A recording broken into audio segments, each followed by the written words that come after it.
Guys, स्वागत है आपका हमारे चैनल में। आज की वीडियो में हम बताने वाले हैं आपको ये कूलर की मोटर है हमारी, जो कि ख़राब हो चुकी है। और इस वीडियो में आपको देखने को मिलेगा कि दुकानदार इस तारों की वायरिंग कैसे करता है। ये तांबे के तार है, तो मोटर जल जाती है तो इस तांबे के तार को निकाल कर दूसरे तार इसमें फिट किए जाते हैं।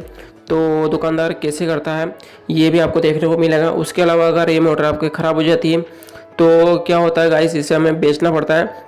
अगर हम इसे पूरी बेचेंगे तो क्या है, दुकानदार इसे सस्ते लेगा, कम रेट में लेगा आपको, और पैसे भी आपको कम मिलेंगे। अगर आप इस तांबे को निकाल कर और फिर बेचोगे आप, तो ये तांबा बहुत ज़्यादा है और आपको इसके अच्छे पे खासे पैसे मिल जाएंगे। इसलिए ये तरीका बताने वाला हूँ मैं आपको कि ये बहुत आसानी से आप इस तांबे को कैसे निकालेंगे बाहर। अगर आप सोचोगे तो इसे काटना पड़ेगा, लेकिन मैं बिना काटे आपको बताऊंगा और पूरा तांबा निकलेगा आसानी से। तो वीडियो को पूरा देखना, लाइक करना, कमेंट करना और शेयर करना।